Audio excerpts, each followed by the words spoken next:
But it's important that you understand relationships are in place. After baby boomers, his ancestors, right? Right. My dad told them, no, I feed my children well before they leave home. Yeah. I had what they call coaches, which is a sitting room, a bedroom, a kitchen, and all of that. Like a whole house. Yeah. I was said to be a sanguine. Okay. The most important truth about that is that the greatest asset you can have in life is people. Hello, welcome to the Better Podcast, the place where we try to help you get better by telling you different stories from the angle of different people.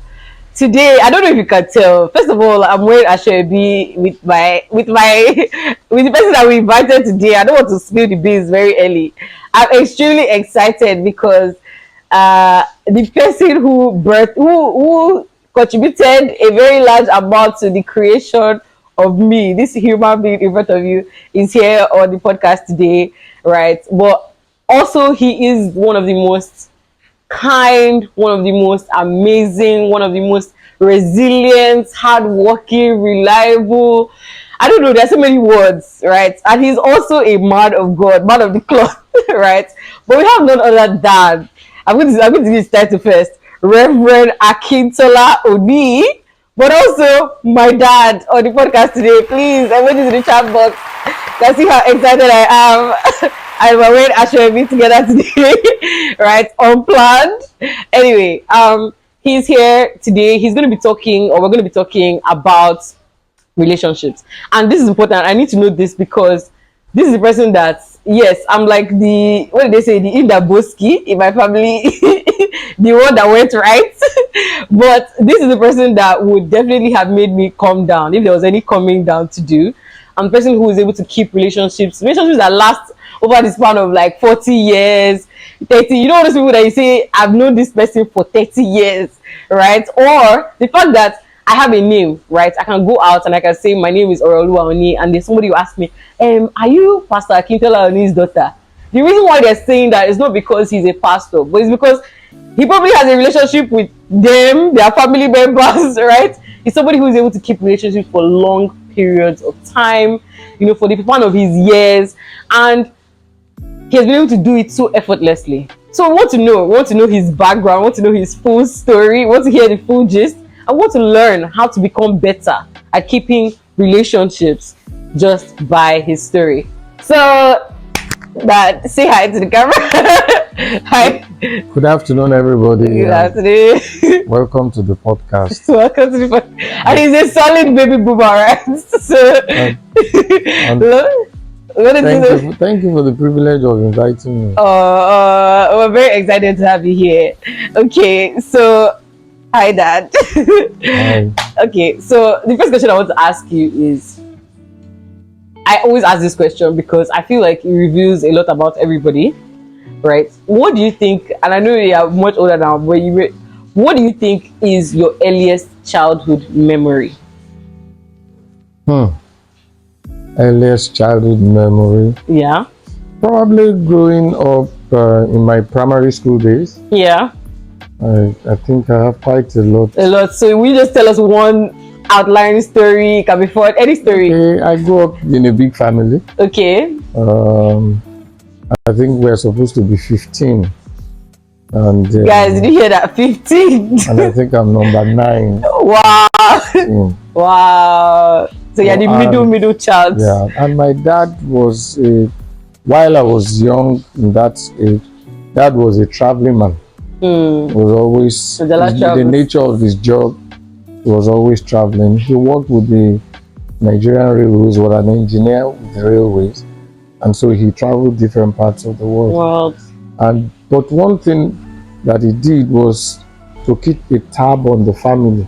Okay. And my primary school days were in my hometown. Yeah.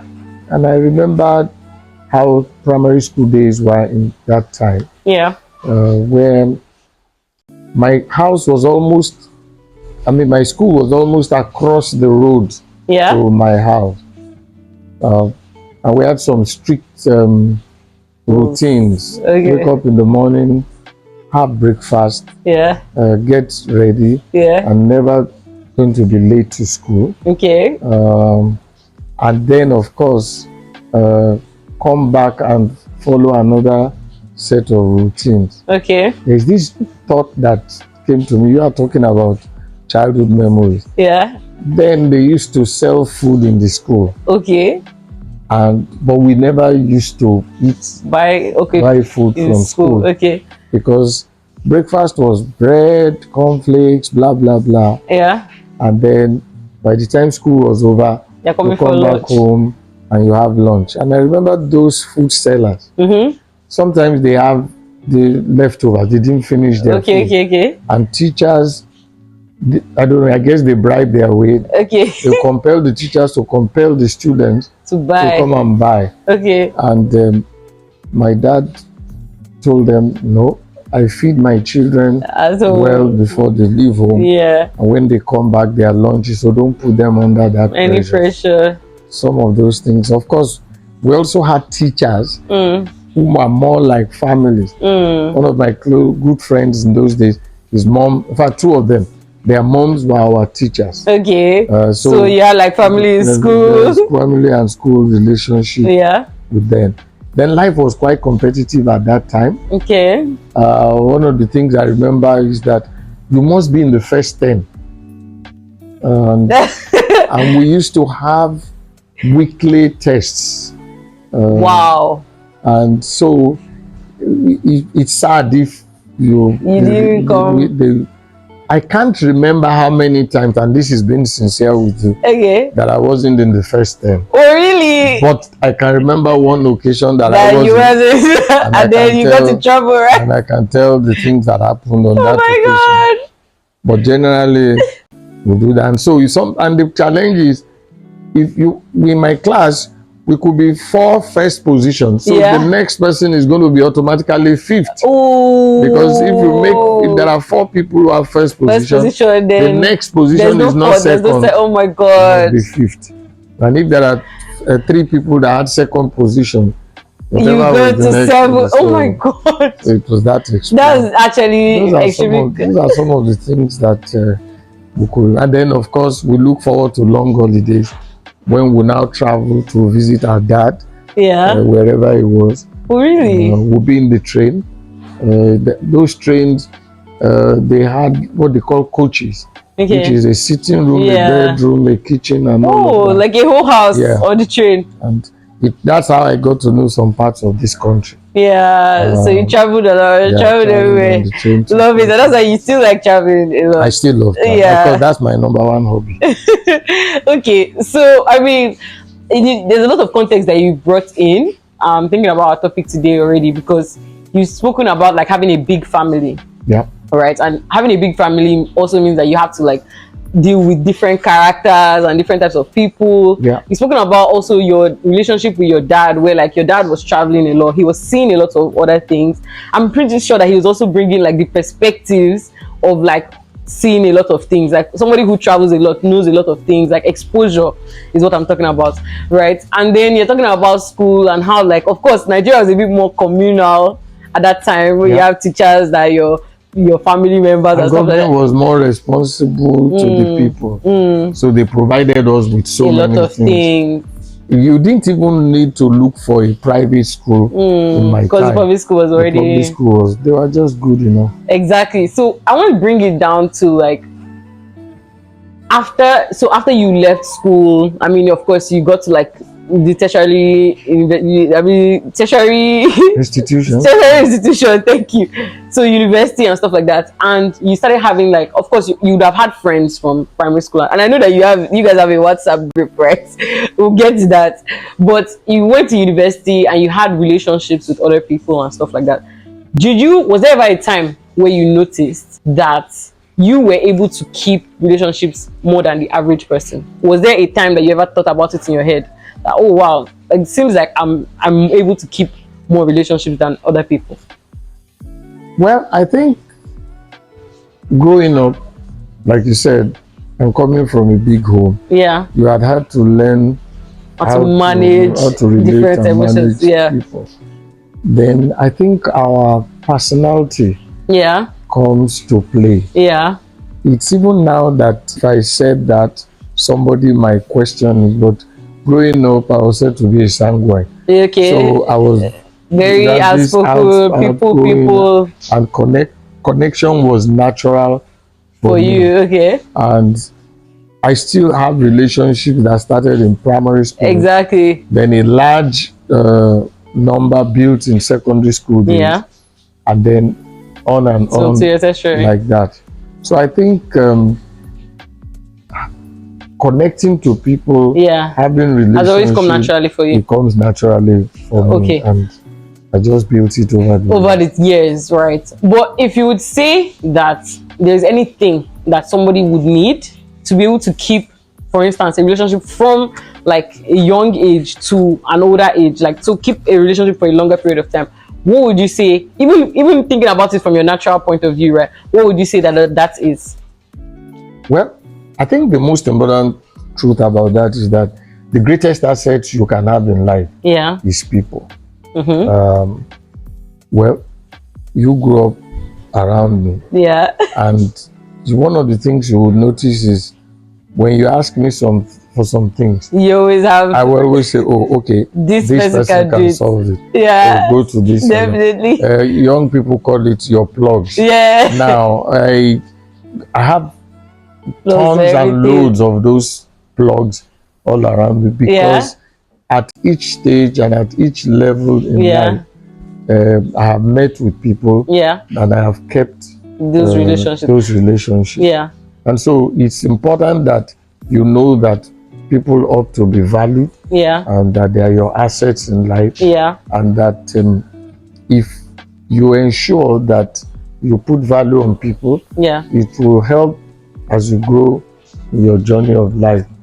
Yeah, so that's what. So I want us to break down that value, right? For instance, because like now, I know that you had friends when you were younger, but I'm sure that even somebody who was in a relationship or you knew when you were younger, also knew all the other people that you also knew, right? And that person was probably, some of them were not able to keep that relationship for a longer period of time to say, I can still call that person and that person can still be my plug, right?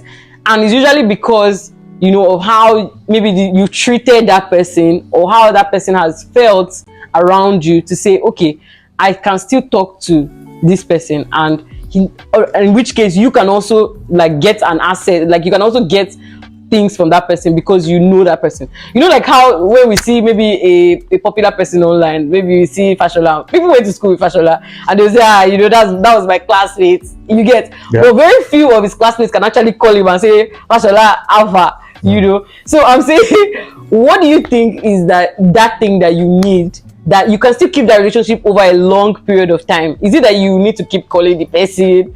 You know, is it the way you treat the people? What is? Well, many aspects. Yeah. Number one is, no matter who you are, you will not be able to keep all the friends or all the relationships you started with in life. True. But it's important that you understand that you don't just throw these people away or discard them. Like now that we're having a discussion, I'm thinking of so many people that literally one had worked to ensure that those relationships are in place. Again, people, you don't have relationship or friendship with people because of what things that you're going to get from them. You got to have those relationships because you actually have a life that will impact others. And so you just, this morning, today now, there are probably about 3 or 4 people that I've chatted with to just say, how are you? What's going on? I hope you are fine. In fact, there's a guy who is a doctor who I think TOF used his activities when we went to FMC. And I just saw his face, his WhatsApp, and I just, oh, how are you doing? I hope you are doing fine. Just checking up on you. Oh my God. And you know, the guy responded, was excited. That's it. Because as long as people have the feeling and understanding that you value them, the ability to keep those relationships are there. Okay. The other thing is that there are relationships are up on there, they're at your level, and they are also under you. You need to recognize those 3 levels of relationship. And there is a reason why you keep each and every one of them. Somebody who is higher than you in life is somebody probably who is giving you some level of wisdom, counsel, and advice. Your friends are the people that you have to walk through life together. There are people you need to keep around you so that when you have issues or matters to deal with, you can get the right kind of advice. Everyone that is below your stage or level in life, there are people that you have an assignment to in life, to guide them, to instruct them. And there are also the people who sometimes, when you have certain needs or things to handle in life, you can call on them and they can run around and do. So it's a mixture of many things. Now, there are some of us in life who will tell you, I don't have too many friends. Or I don't like talking to people. It's fine. Speak to me direct. It's fine. But don't play with what I will call your key and valued relationship. The first place is family. So family is key. Family is important. Family should be nurtured and should be helped. Then, of course, there are also people that you will need them to be able to even achieve certain basic things about life.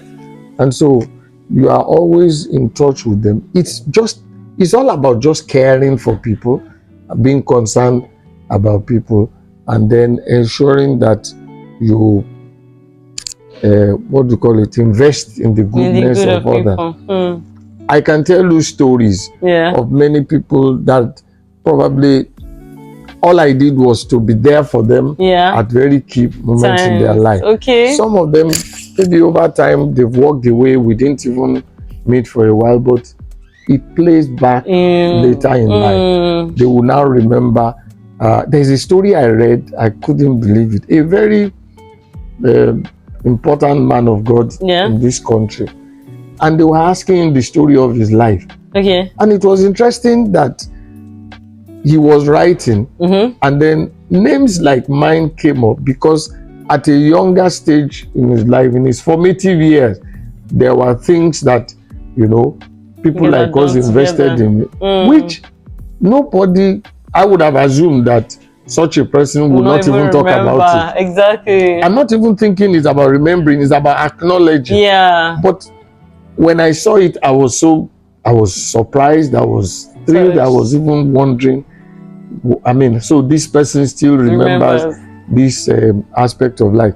And for me, whether you remember or you don't remember, it's not even the issue, it's not because special. Somewhere in the record of life is there that you have done that aspect, and you are glad to. You said so much right there. I think you even answered like 3 of my questions where you're talking about concern. So, because if you really think about it, keeping the relationship, it's not like you can purposely keep all the relationships you've ever had, right? But if you care about people, if you have concern for them, and if you show up for them, in their times of need and stuff like that, I think it will also kind of keep something in their emotional bank account. So whether it even comes up now or it comes up in future. Exactly. And then you said something about the levels of relationship, talking about even managing relationships or managing your peers and managing people that look up to you as well, to say you may be getting advice from people above, right? You may also be getting some level of counsel for daily life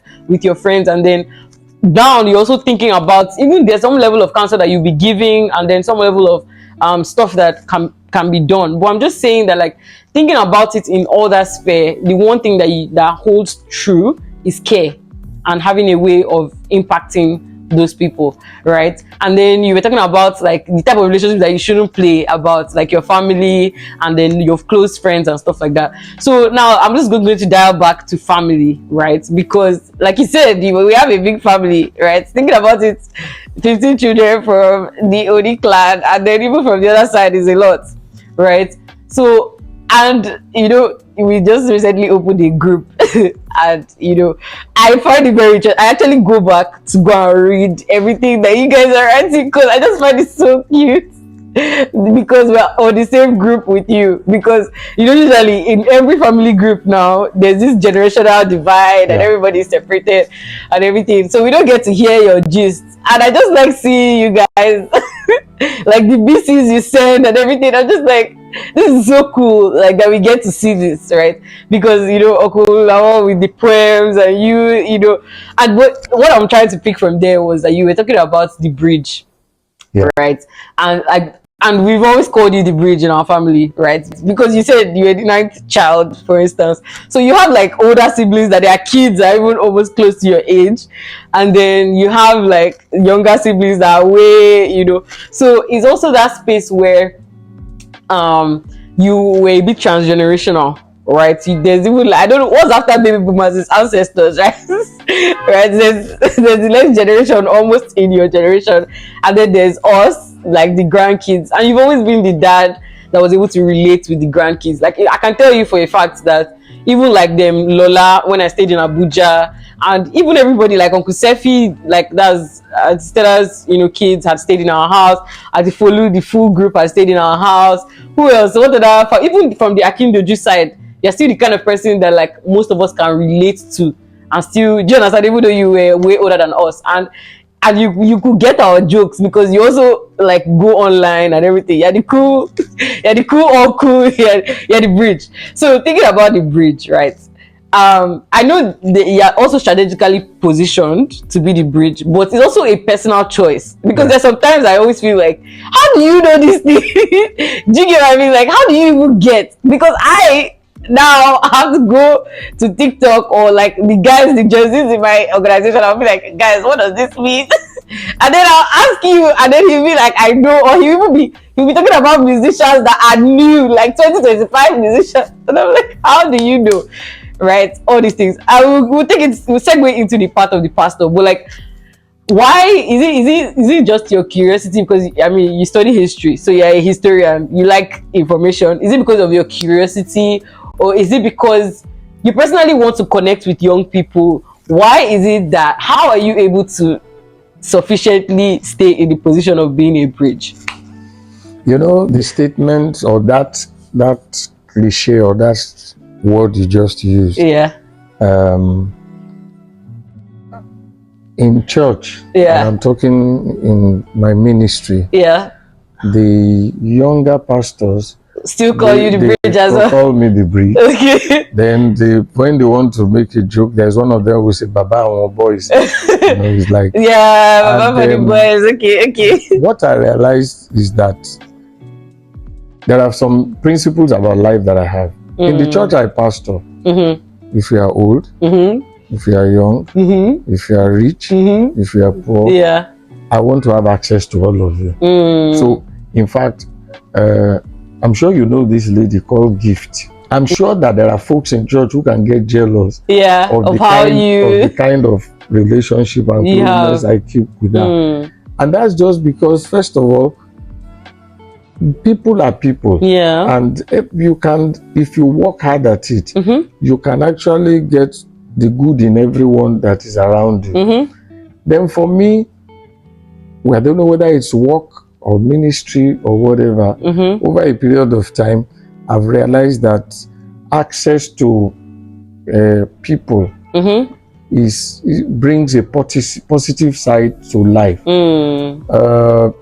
And truly, I am at that stage in my family tree that we are the youngest of the oldest. And so we are also the oldest of the youngest. Exactly. And so it made it possible for me to choose that I would naturally just relate with everyone. For example, my elder sister's children, there are some experiences they had in life when growing up that were quite traumatic. Yeah.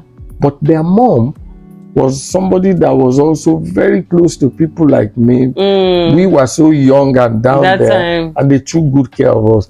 So all those kids, there is a level of relationship that they always have this feeling that if we can't talk to anybody, we can talk to you. I've also realized that in dealing with people, you've got to be careful not to be too judgmental of them. There are limitations that people have had in life. You don't say because of what happened to them or how they went, what they went through, then use that to relate with them. And for me, I think there is a part of me that just believes in reaching out to people. I have together. So, like, you know, my Akoka family in the UK, for example. I'm not just friends with those people who all are younger than me, but even their kids. To the extent that I have phone numbers and what have you. Remember and birthdays, I can reach out and to her. Okay, that's another thing. We're going there. How I remember people's birthdays and all of that. So I think there might be a part of each person's peculiarity, but also the intentionality in dealing with people. I mean, because anybody could have been strategically positioned just like you were, and still maybe either stick to the old or stick to the young.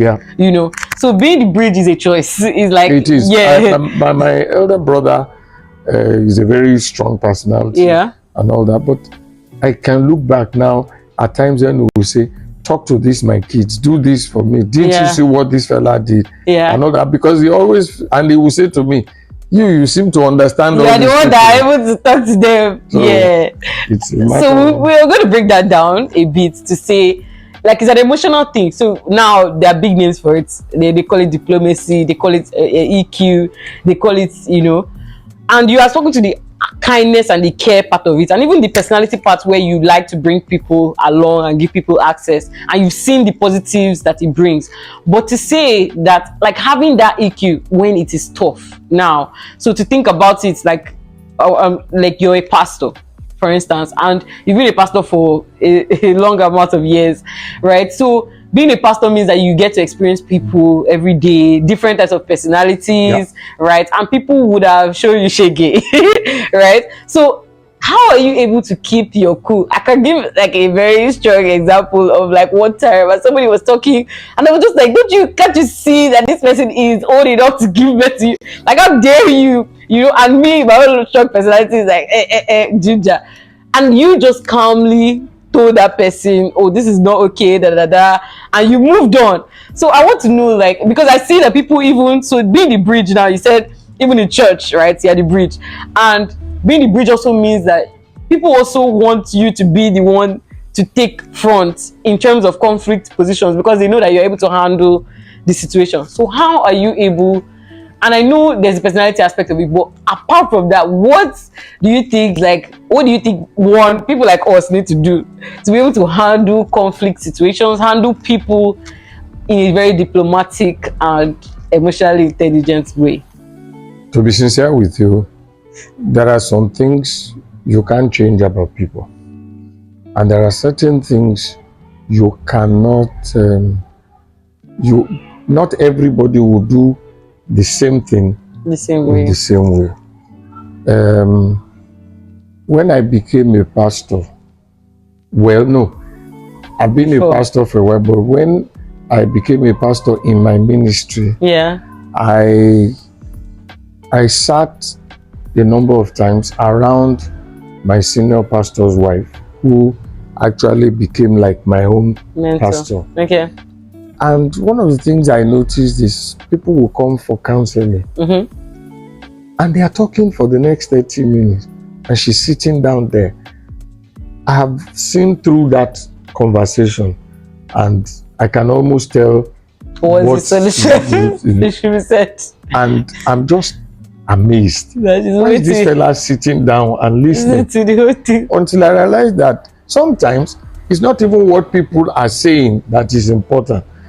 It is the emotions that they brought into that meeting and the fact that they are waiting for somebody who will be able to take them through. So I had to go back and learn that each time people come to me, I must take it all in. Oh my God. And then come. You won't believe it, today. Yeah.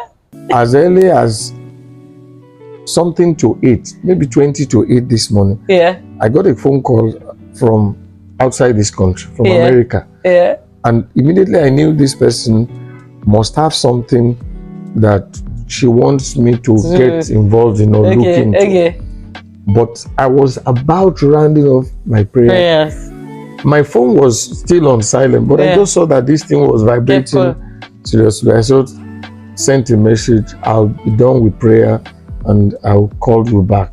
And of course, by the time I called back, maybe 30 minutes later, it was a matter that, and she said, oh, I've spoken to many people, but I know strongly if I speak to you, you would have, you know, and I gave a preliminary counsel, and then I said, oh, okay, I would investigate something and get back to you.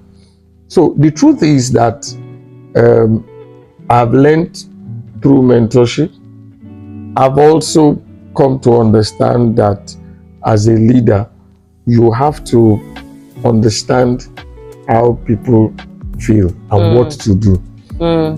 In terms of people who are out of order and all that stuff, it's like there's this statement I was told that my pastor used to make when students come to Bible school. Say, well, we have taught you all we need to teach you, but there are some things the devil will teach you when you're on the field.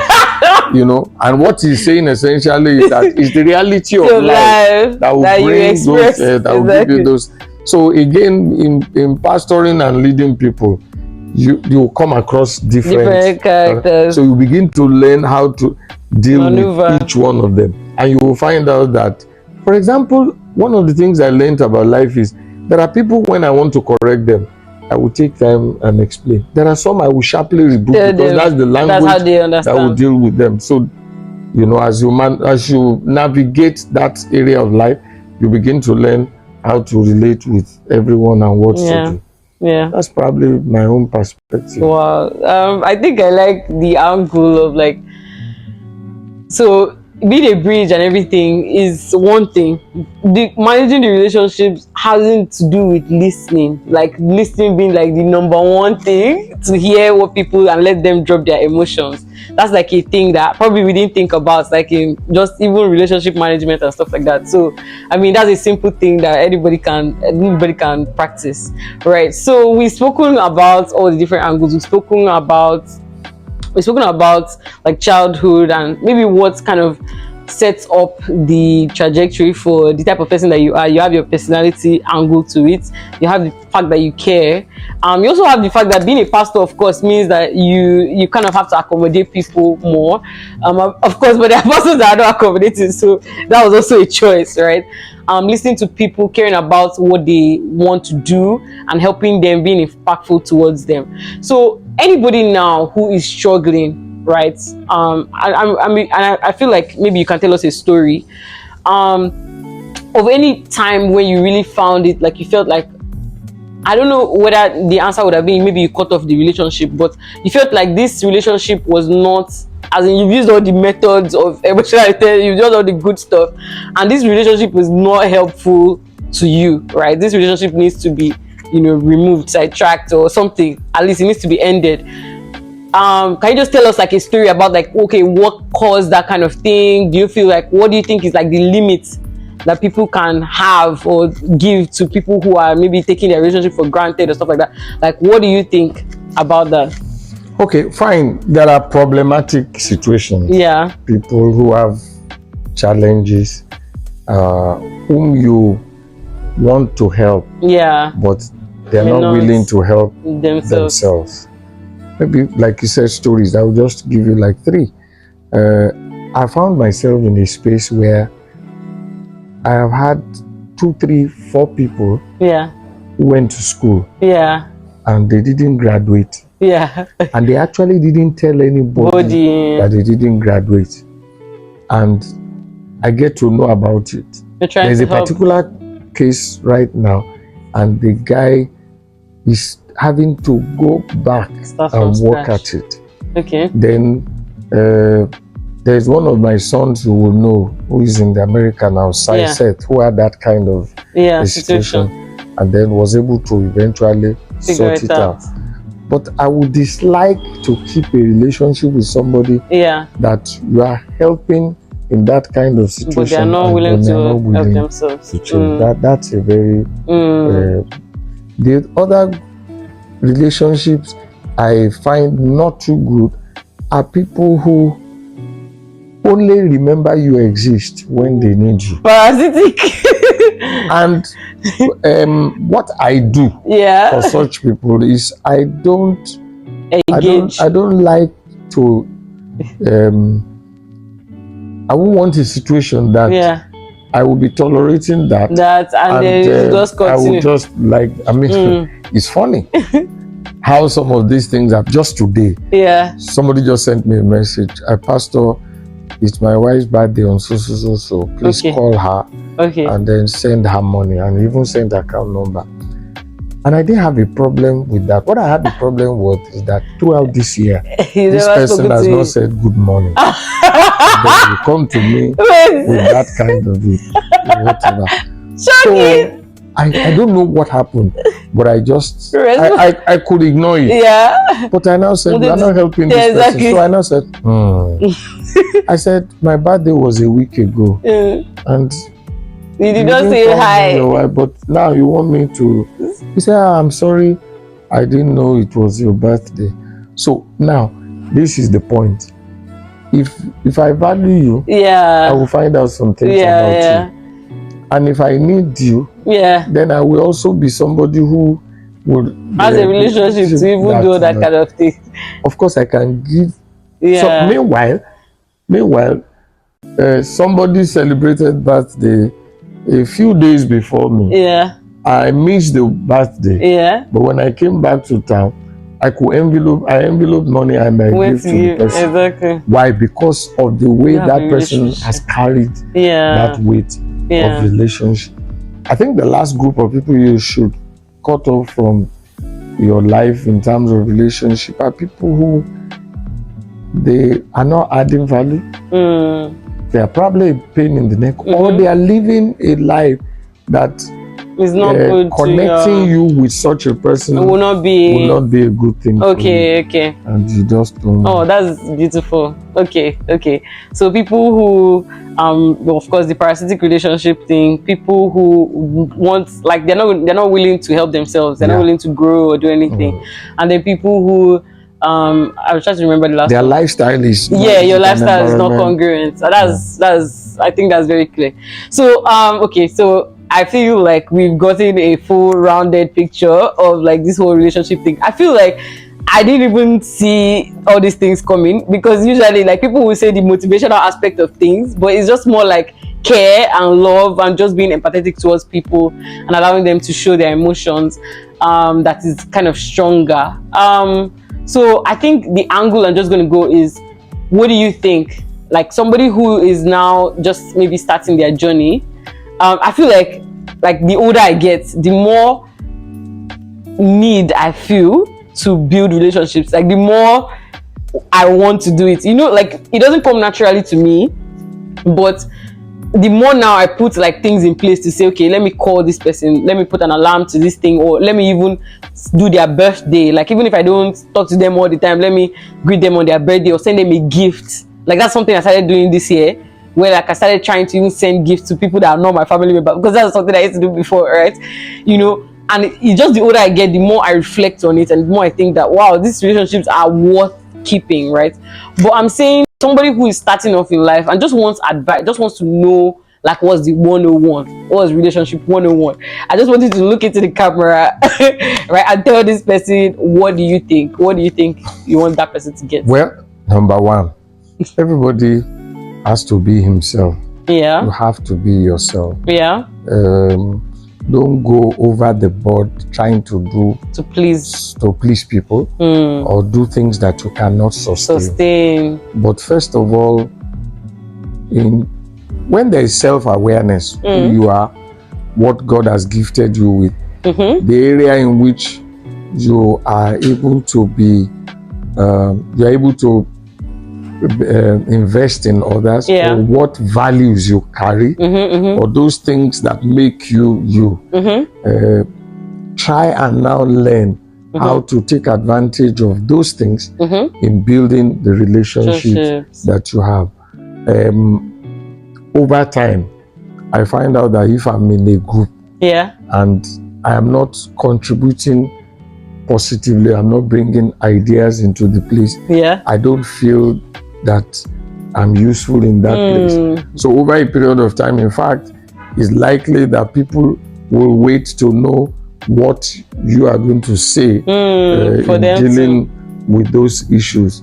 Then understand that at least there must be a few people that you need to connect with in life. There are people that you may not speak to them in 3 months, but they know you have them in mind, and they know you are, you are still concerned about them. So choose to know those key relationships that are very will important. work with you in life, that you must not do without. Then be careful not to judge people who you relate with in life, that was a big because point. they are either at a lower level to you or a higher level to you. No, I have people that they have a busy life, they are also big out there. They are not likely to be people that I can talk to every day.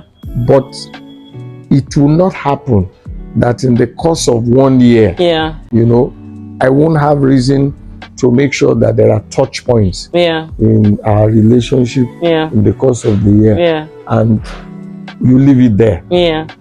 I mean, a very, very highly placed man of God in this country today.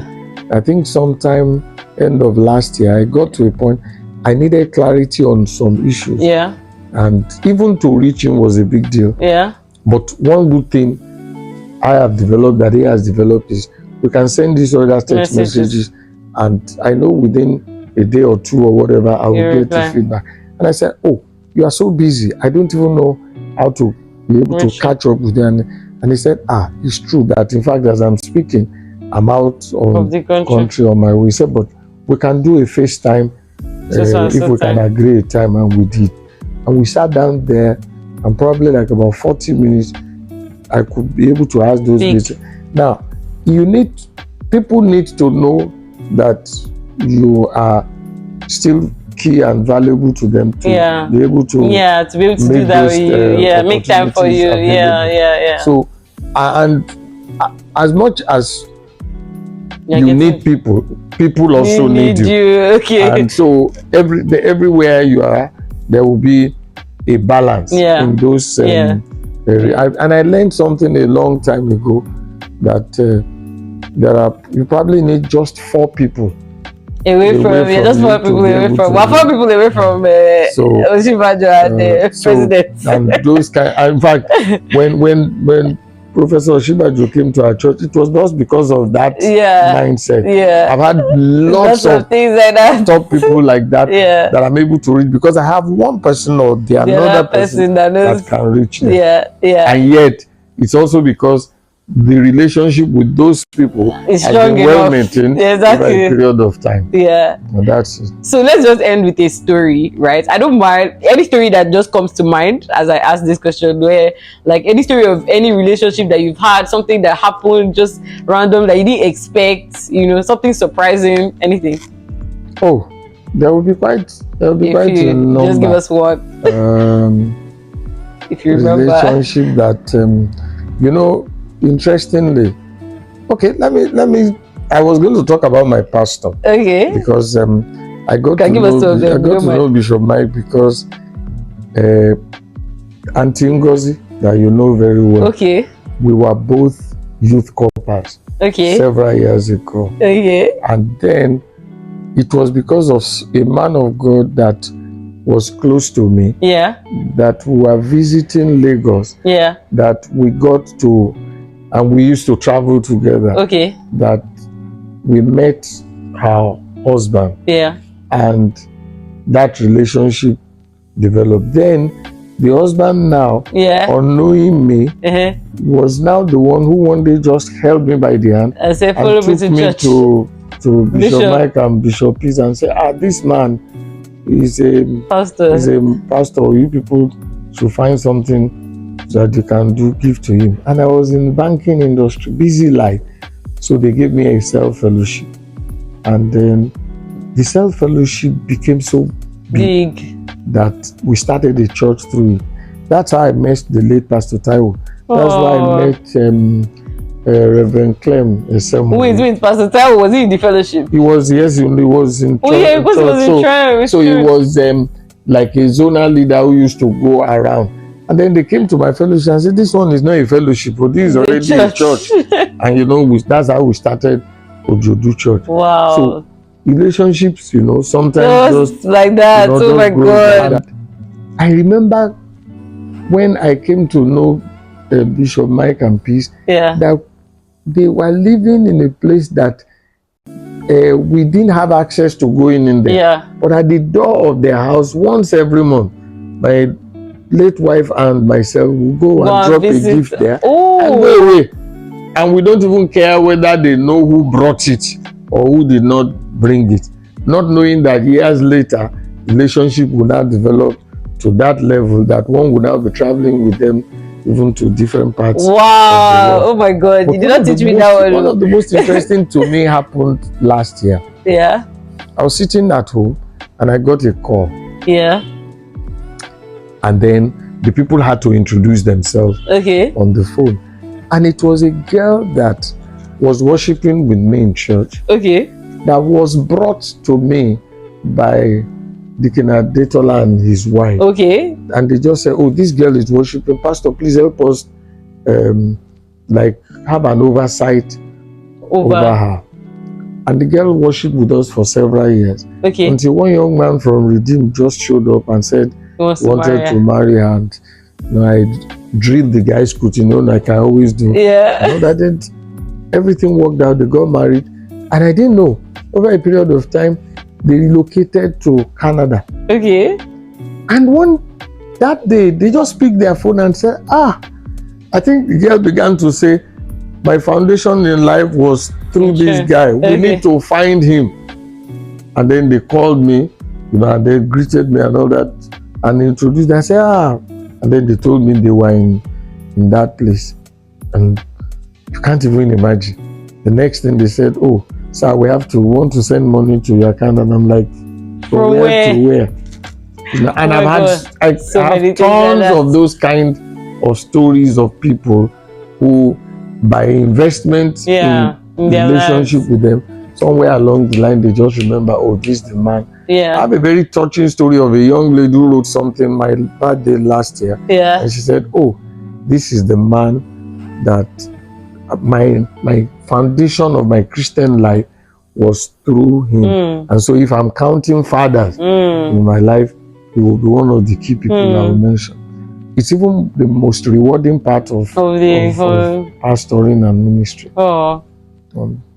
Lovely. I feel so touched that I got the opportunity to ask you this question. I've learned a lot of things. I've even heard some things for the very first time, right? So you used to drop gifts, I think, when we were having that this place. Yeah. I mean, so because that's a thing that, how like the older you get, people now say, this is a thing that you should do, like not going to somebody's house empty-handed, or just those little things that if you don't know, you don't know. Is it that you know or you don't know, right? So I'm just saying that like those type of things, I think we definitely need to package and start telling people what to do, right? Because those are the things that actually keep relationships for a long. People remember those things. They remember things that touch their hearts, right? They remember things that they're just is almost like, so we were sitting down in somebody's house, and then were like 5 of us that had come. All of us came differently. That guy just came in and he came in with a gift, and the guy was like, you see, this is a guest. You understand? I thought about it. I took it as a lesson. I was like, you don't actually go to people's house, and it's just a moment people just separate you with just those little things. And so that was very, very insightful. Very insightful. And I know that you have all those stories for days. If we continue asking those stories, we're not going to leave it today. But yeah, it's been real. I've been very excited. I'm very excited to interview. What I found out about life and relationship, everything you do, one way or the other, it comes back. It comes back, and it comes back in strange places, strange times, and all that. And it's just good to be good to people. Exactly. I pray I don't have people who, when they ask about me, we only have the bad negative stories things of life to tell, or the things that there's a young preacher, there's a minister. He went to see somebody and said he wanted to see, he went to a pastor. Yeah. And said, I want to see Bishop Mike. Okay. And the person said, oh, it's very difficult to see him, blah, blah, blah, blah. Yeah. And I don't know what happened. He now came to me. And he actually came to me 2 years after he had wanted to meet Bishop Mike. So he had been trying. Yeah. And then he came to me and said, this is what happened. I said, why haven't you seen him? He said, my pastor told me it's difficult. That it's difficult to see him. And I said, my little experience is one of the most accessible men I have met in life. I said, okay, you know what do you want to see him for? Blah, blah. Write a letter to him. Tell him what you want to do and bring it. And when he did, I minuted on it and dropped it in the headquarters. 2 weeks after, the guy got a phone call, and then he went to see Bishop. Guess the most interesting thing, he said, as he came into his office, he said, I know you. And the guy sat down. What he's been looking for 2 years was red. So he now came back to me to say how. And for him was that that demystifies the thought and all that. So sometimes people form opinion about people that are not genuine. In fact, the opinion you must have of people is the one that is based on your own direct encounter with them, not what they told you about them. We're going to end that. We're going to take that as the word. The opinion you must have about people is the one you had based on your encounter with them, not what somebody else said to you. Lovely. Because what happens between you and I, and what happens between me and the other person actually defines how our relationship can be. So if I could look wicked to you, but actually pleasant to another person because of different the circumstances of our life. Exactly. They're quite different. Very true. Thank you so much. Also, I think we need to do part 2. I'm game any day. The interesting thing is that just realizing that actually a lot can come through discussion. Even like all the gist that you're giving us, right? We definitely need to do part 2. This gist was too much, and I feel like it's not enough. We still have some more. Yeah, because even we have not spoken a lot about family. I mean, family story and family. Exactly. In fact, it's settled, guys. I know that even you in the chat box, you're like, we definitely need a part 2. So, team part 2, please write it down. Let's know. Okay, but thank you so much. It's an opportunity to sit with a celebrity and be talking about. I wish this is where I get my celebrity from. Right. So thank you so much for coming to our podcast. We appreciate you. It's a big honor. Right. We don't take it for granted. Please, we're gonna tell you have to tell the people on the podcast to like and subscribe. Well, apparently a lot of people have asked me, where is Roxy and where are your stories that we used to follow you and all that. We're coming back. We're back.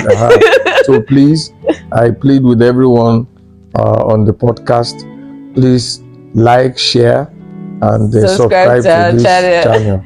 Thank you. I think you will get a lot from it. I appreciate it. Thank you.